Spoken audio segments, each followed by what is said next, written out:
Hello everyone, I'm Bable Jonathan and this is the 6 p.m. primetime newscast on Equinox television live from our headquarters in Cameroon's economic capital. Dwelling our top stories tonight, the head of state of the Republic of Cameroon, Paul Biya, is qualified as a dictator who has no pity for his country by foreign media. This is contained in reports provoked by President Paul Biya's candidacy for the 2018 presidential election after close to 4 decades in power. The national chairman of the main opposition political party in the Republic of Cameroon, the Social Democratic Front SDF, John Fundi, calls on the head of state Paul Biya to call for a ceasefire and immediately withdraw the military in the northwest and southwest regions of the country hit by socio-political crisis for more than 2 years. Today he was speaking in a Thanksgiving service in the northwest regional capital, Bamenda. And out of the country, young Ivorians could emerge at the top of the nation in 2020. The president of that country, Alassane Dramane Ouattara, has announced plans to transfer power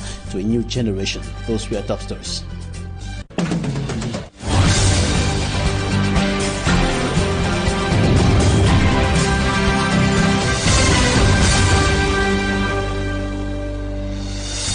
Thanks for joining us on this edition of the Primetime Newscast on Equinox Television. Some foreign media organs have been reacting to President Paul Biya's decision to seek for a 7th term in office by taking part in the October 7, 2018 presidential election in the Republic of Cameroon. And the media organs, some of them have qualified President Paul Biya as a dictator who has no pity for his country. Innocent as a report. L'Express du Faso, a newspaper in Burkina Faso, on its front page titles as major news, Paul Biya does not have pity for his country Cameroon as he announced to run for the October 7, 2018 presidential election despite his 35 years rule and his old age, 85 years. Zimbabwe Today presents Paul Biya as an aged dictator. It further stresses that the senior citizen wants to run for a 7th term even though he has been in power for 35 years. According to Zimbabwe Today, President Paul Biya resides in Switzerland and visits his country Cameroon few days a year and holds cabinet meetings every 3 years. Press Cote d'Ivoire.ci, an Ivorian online media, focalizes on the Twitter choice by President Paul Biya to announce his candidacy. According to RFI, the head of state used 270 words to silence mouths of many observers. 1 hour after the announcement on Twitter, 194 tweets were recorded and later amounted to a total of 328,000 tweets. BBC News announced President Paul Biya is one of the African leaders who have stayed in power. Under him, Cameroon has witnessed an economic crisis. BBC News also announces that under President Paul Biya, corruption has eaten deep Cameroon, decried by most non-governmental organizations. It also notes that the nation has entered a conflict period where the minority English speakers are demanding their independence from the other 8 regions over marginalization claims. It is worth mentioning debates have also continued to heat up at the national level like the international scene regarding Biya's determination to seek for a 7th term of office come October 7. And one of the factions of the Movement for African New Independence and Democracy, Manidem political party led by Nise Kane, one of the founding members of that political party, has maintained that President Paul Biya should not go for another election. In other words, should not seek for another term in office. Nise Kane was speaking to the press today here in the economic capital, Douala. For me, Armstrong Sander reports. Anise Ekane will not be standing as candidate for the October 7, 2018 presidential election in Cameroon. The founding member of the Movement for African New Independence and Democracy, Manidem, released the information in a press conference in Douala. According to him, Cameroon is in a socio-political and security crisis, and finding a solution to the problems should be the priority of every true patriot. Nous avons dit depuis des mois We have said it time and again that a thousand election is not a solution to the Anglophone crisis. From what we see, the intention, motivation and objectives of most of these candidates do not entice us in getting into that. And he said Ekane's fraction of Manidem prefer to use the electoral campaign period to educate Cameroonians on the challenges faced by the country in view of helping them to make right choices, notably concerning the Anglophone crisis. And he said Ekane's declaration is contrary to that of Dieudonné Yebga, acting president of Manidem, who declared that Manidem will take part in all elections organized this year. We don't want to add our voice to this cacophony. We want to give our position during this presidential campaign, to give a message to Cameroonians that what is important is to know why one candidate, another, is in this election. Not only Biya must go. It's a very simple message for a candidate. About President Paul Biya's candidacy, Anise Ekane reiterated that his party had warned President Paul Biya against standing as candidate again. However, Anise Ekane, who will not be challenging Paul Biya this time around, believes there are other means through which Cameroonians can get rid of the Paul Biya regime. Dictators want to be won by elections. We are revolutionary people, and we know in the history of the world that dictators will not be won by elections. He said the opposition can achieve this through a concrete and meaningful development program and not only the Biya must go slogan.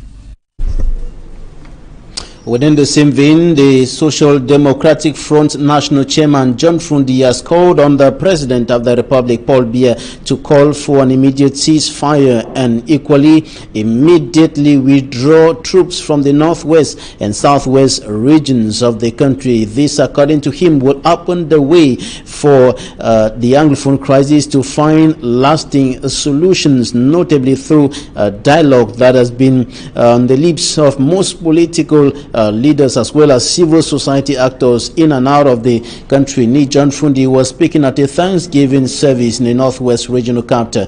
Baminda, we have details in the upcoming report. It is in the heat of the socio-political unrest that has been disturbing the people of the Northwest and Southwest regions that the chairman of the main opposition party, the Social Democratic Front, SDF party, brought together Christians of the Presbyterian Church, Musang, to thank God for his life. John Frundi, who has been calling for a peaceful resolution of the ongoing crisis, says he has been also threatened a number of times and it is necessary. He thanks God for his life. The five checkers in the compound, I followed the police right into jail. When I hung on the neck of the policeman who fired the checkers into the compound, before I turned my back, I saw the governor. So I had to leave the law. What are you going to do here? Let this man finish speaking. He said, "You will not finish, you are about to take you out." So I have to thank God for all of you. They came to go fire on my house, to burn me in the house. When I got up that night, I was wearing a short pajamas. So I put my hand in the pocket and I was laughing. The children said that the government is burning and I'm laughing. I said, children, you are the worst. Apart from his life being threatened at one point, the party also received threats. For us to have the convention, it was not easy. I postponed many times. But in the end, I have to say that we are holding it today. And we held it. Thereafter, the senatorial election came up. It was another hard task again. Let us not do it. Let us not do this. I know that you have people abroad who tell you, Frundi, get out of parliament, get out of senate, get out of council. Don't do this, don't do that. All of these, he said, merited him to thank God, who has given him the grace. Before the several Christians who turned out for the church service, the chairman of the Social Democratic Front sent this appeal to the President of the Republic, Paul Biya. If I have an appeal to make in God's house, is that Mr. Biya should tell his troops to put their guns down and get out. I'm waiting to stop. I'm waiting to stop. I know that all of you seated here will shout one voice for your children to put their guns and come out of the bush.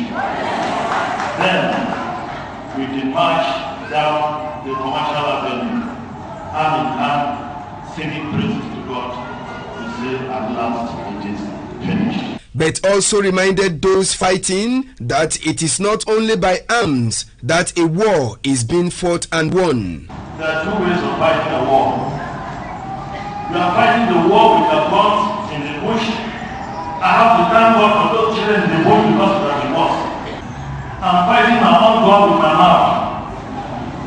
And when I meet Mr. Biya, I tell him in the face, Mr. President, this is wrong. In a duty, not outside. Apart from the Christians of PC Musang, the Thanksgiving service was attended by Northwest Regional Governor Adolphe Lele Lafrique, alongside senators and MPs of the SDF, funds and mayors of the region.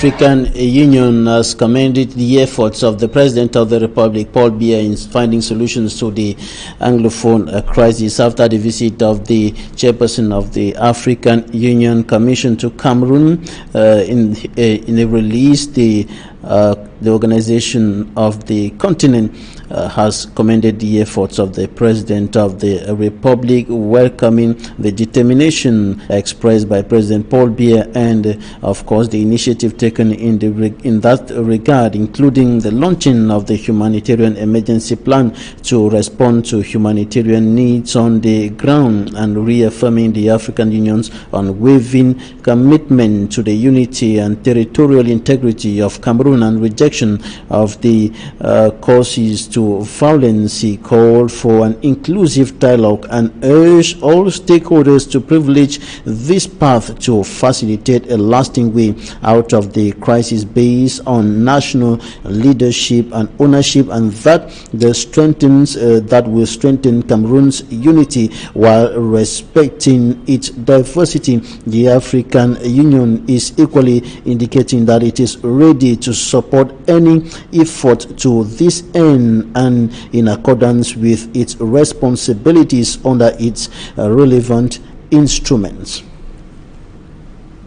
In the meantime, the United States of America is deeply worried by the video that emerged on social media and went viral, of course, indicating, according to the images and the information by an international non-governmental organization, that some Cameroonian soldiers were torturing and, of course, killing some persons who are family members of the suspected Boko Haram militants. And the United States has called on the Cameroon government to launch an in-depth investigation into the matter in order to unveil the truths behind those images rejected by the Minister of Communication and Government spokesperson Issa Chirma Bakari, who indicated that the Cameroonian military is not in any way connected to that violent video.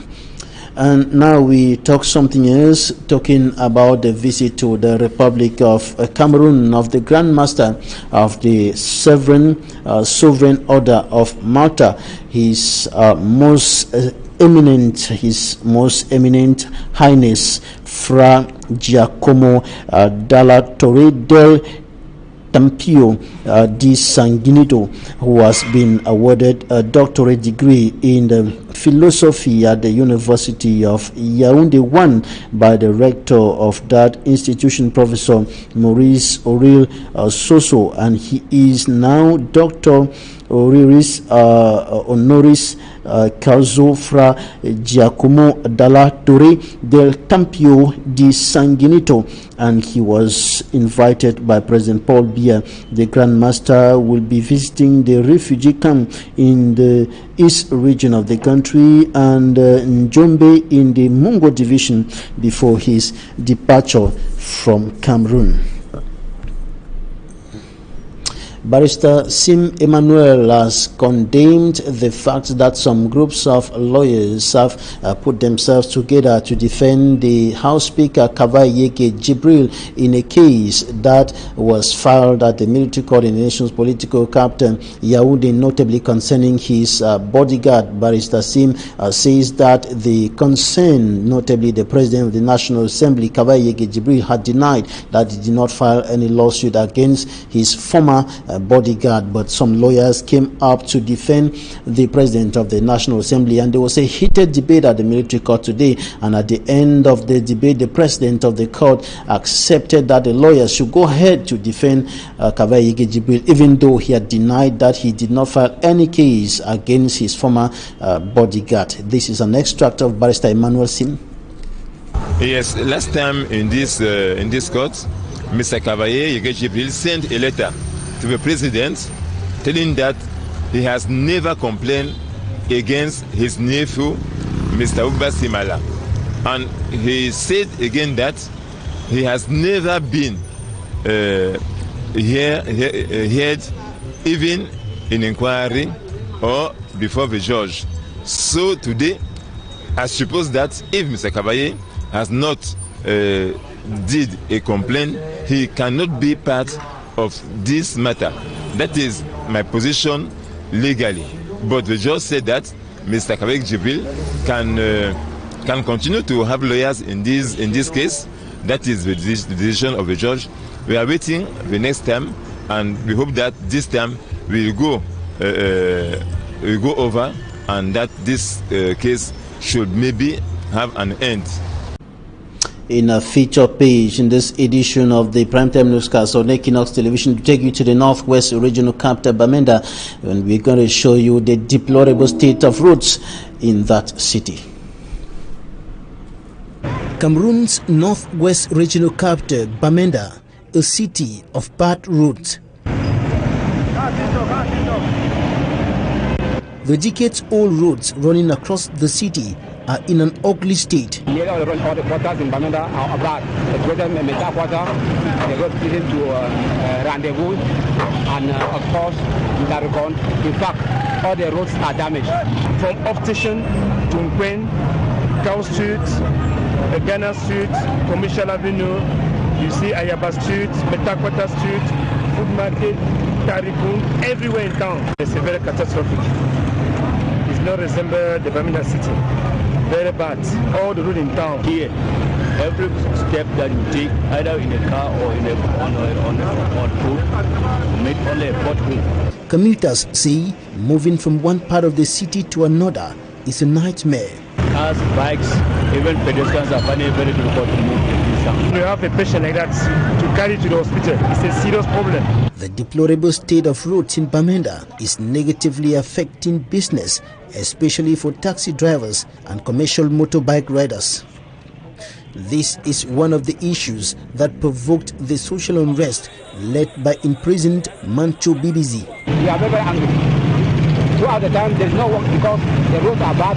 Customers are not running. These are not moving. Bamenda city dwellers are urging public authorities to rehabilitate their roads. Let the government do something as far as the road of the state of Cameroon is concerned in the state of Bamenda. In fact, something should be done. A project to rehabilitate major roads through the city, recently launched by the Ministry of Public Works, is yet to provide visible answers to their plight.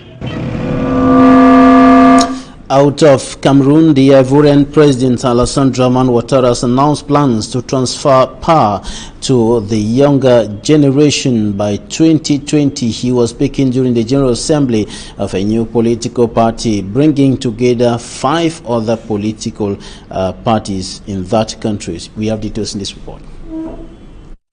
Ivorian President Alassane Ouattara sends signals of possible transmission of power to the younger generation during the General Assembly of a new political party, le Rassemblement des Oufouettistes pour la démocratie et la paix, RHDP. He said, I quote, "Today, France has a 40-year-old president. I'm not saying that I am old, but it is worth thinking about." Highlighting the fact that the world is changing, Alassane Ouattara said he and Konan Bédié, leader of the Parti Démocratique de Côte d'Ivoire, PDCI, ought to work together towards transferring power to a new generation in 2020. Media reports have interpreted this statement to mean Alassane Ouattara will not stand as candidate in 2020. Meantime, Konan Bédié and his PDCI party have refused to be part of the new political party, Rassemblement des Oufouettistes pour la démocratie et la paix, which brings together 5 political parties. Konan Bédié and the PDCI rejected the terms of agreement signed by the other 5 political parties to form the RHDP. The PDCI supported Alassane Ouattara during 2 presidential elections and is expecting Ouattara and his followers to do same in 2020. And that's it for this edition of the news on Equinox Television. Thanks for staying with us. Goodbye.